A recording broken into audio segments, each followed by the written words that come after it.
a lot of times it's the attitude, you know what I mean? And I mean this, right?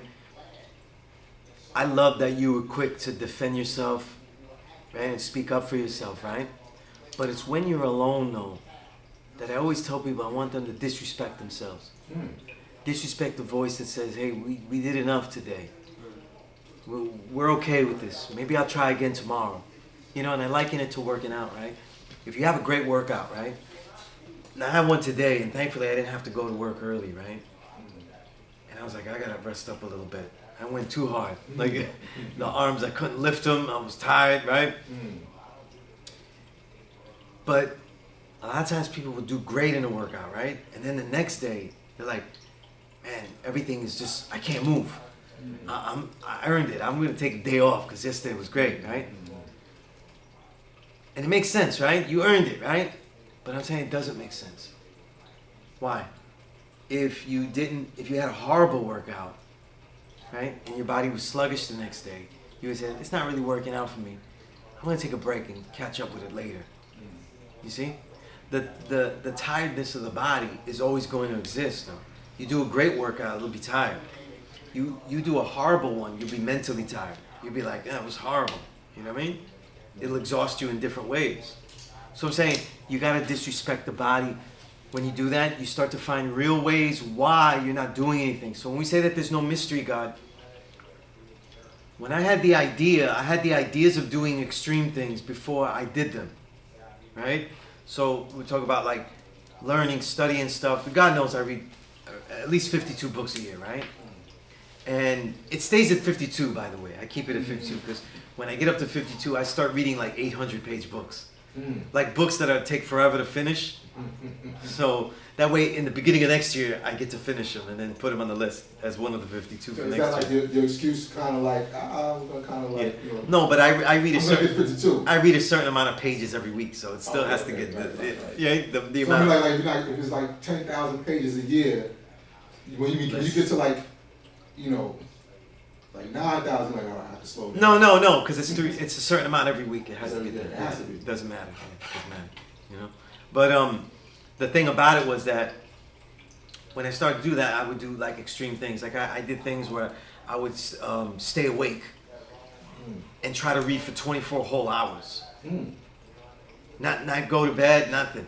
I would fast so that way I wouldn't eat. Eating would take away from reading and stuff like that. No problem with going to the bathroom. I take the book to the bathroom. They didn't have this back then because all my books are in here. But I could go to the bathroom with the book. Like, so I fasted. I was reading. All I did was listen to music, read, drink, read, drink. That's all I did, right? And the next morning, I had a headache, of course. But it started to go away. It started to go away when I reached the time, the 24-hour time.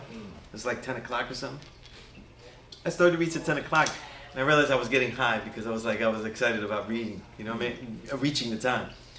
But the amount of pages I read declined massively throughout the night. Like, it was really horrible. Right. Like, I was reading like one line, and then just staring at the page. Like, I wasn't even falling asleep. I couldn't. Yeah, I couldn't get through. I reached the threshold.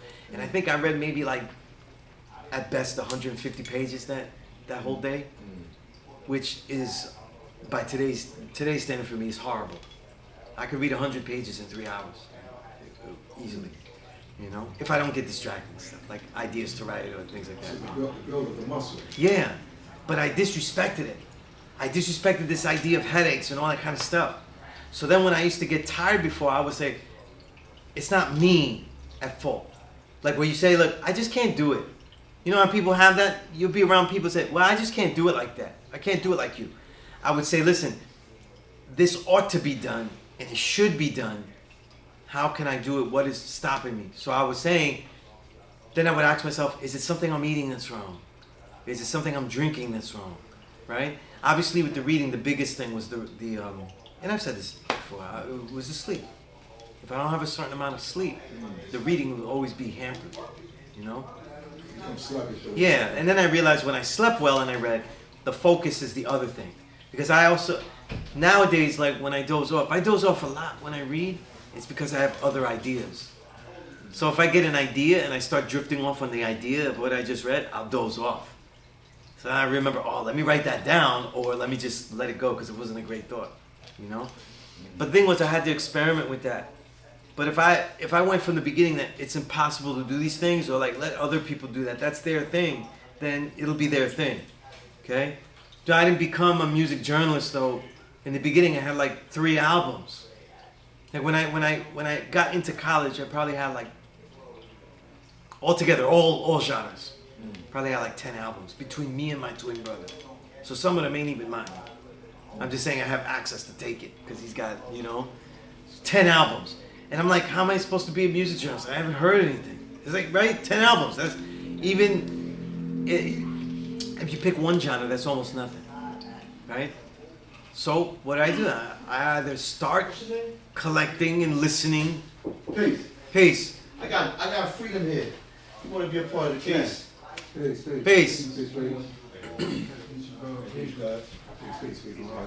Peace. Soon as a loss. Peace. You know y'all on the YouTube and stuff. Okay, peace. Yeah, grab a seat. And if I say anything, just let me know if you'd like me to expound on it or speak on it, build on it. All right. But what I'm saying is that there has to be a disrespect to the body. Not to punish it, but to understand it more. Right? Like, you lift weights though. You don't. What did I tell you? You lift to failure. What is failure though? It doesn't mean that the thing is falling on top of you. It means that your form is gone, right? A lot of times we do stuff, we don't really know what our failure point is though, and we don't really try. We don't know how much we can read, we don't know how much we can write. We tell ourselves, well, I'm not a writer though. That's because you never did that. But we're also oppressed. And I always put precedence on that because it means that we can also say, I never got the chance to do this. Right? As you look at things and say, I never got the chance to do that. Not so much so, that's not my thing. You see? So in this, to be a student in this knowledge of self, though, is to endeavor in things, though, with a fury. I've been speaking about this a lot lately, though. Can I add on to what you said? 'Cause you said like disrespect the body, right? The language of that is interesting, right? But you're really saying like I take an intense saying to it because let's say if you train every day and you wake up early, right? It was basically saying push yourself. Right. So exercise? About everything. About everything. Yeah, like about studying everything. Yeah. Because let's say when I wake up to train, right? I tell my kid this, right? Because she tries to get out of reading and stuff, right? So I say, listen, it's like the working out or it's like anything. The longer you stay awake without doing the task, the bigger probability you have of not doing the task. You know what I mean? I learned this with working out because I have kids, right? They're little, they were little, they like to play. You're not gonna do anything. You gotta wake up early and get it done then, right? So I got into a habit. I could wake up at 3, 4, or 5 a.m. to train. Like that's how early I'll wake up to do something if it needs to get done before something else, right? So the thing is though is that even if you slept the right amount of hours though, it's still difficult. Your body will still feel tired. They'll still feel something that's aching. If it was a good thing, a good training session before, you're gonna wake up with good soreness. There's always a reason not to do something. There's always a reason not to do more, right? And then what happens is that people don't do more. And then what happens is that people don't even do the basic, the minimal amount that they said that they would do. You see? And that's the problem though, right? So you lose your mindfulness of things. You lose your awareness of being in a situation saying, it matters now what I do and not before, okay? So let's say you decide, oh, I don't know if I'm going to read every day. I don't know if I'm going to write every day. I don't know if I'm going to work out every day. Then you decide exactly when you will do it. Because these are beginning preparations in that task of writing your own history in advance. We're supposed to teach you supreme mathematics defines your principles and the nature of who you are.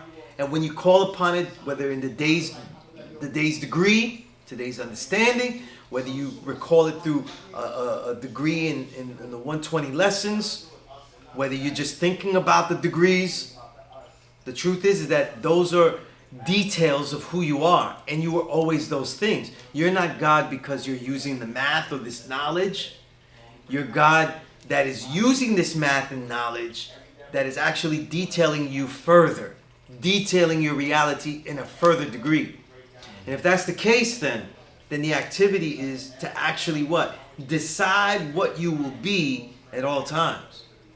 There's too many people, too many things that will get in the way of you not being exactly what you intend to be. And so you say, well, right now I'm going through a rough patch, this, that. Listen, I go through many rough patches though. I lived for years as only a freelance writer-editor. So we know I went through rough patches, right? And most of that freelance work was in music though. And you know, people don't like good music. People like bad music, right? That's the rule, right? The music rule is just the way the 85, 5, and 10 is. 85% like bad music. You know what I mean? I mean, as a technical thing, I mean, as pop music, it works on that level that way. Negativity of this? I mean, everything. Or just bad music. Bad music, man. Right? Bad samples, bad drums. as well. Right? Yeah, So, yeah. yeah. So what I'm Just saying. put context to it. Yeah, baby. But what I'm saying is, you know, regardless to how it goes, right? Regardless of how people do it like that, you know, this is what hampers people. You know what I mean? And then we start to justify our own character based on that. You know, I'm not really that kind of guy that does that anyway. You know what I mean? Or we'll let things go. I go through, what I'm saying is I go through rough patches, but certain things that define me get done all the time. You know, so if I have money, if I don't have money, the training still goes on. If I can afford all these wonderful nutrients that take away the soreness, right? You know what I mean? Proteins as Extra chlorophyll, protein powders, right? You know what I mean? All of those things, right? The good vitamins, the nutrients, the antioxidants. I take a lot. I take a lot of stuff, right? I'm always experimenting with those things, you know what I mean? Right? But even if I don't have them, I still train. I don't give the excuse that, look, now I don't have that at a train, because I think differently. I think in the future as opposed to the past, right? So let's say if I don't have the black seed oil and the curcumin and the antioxidants, right?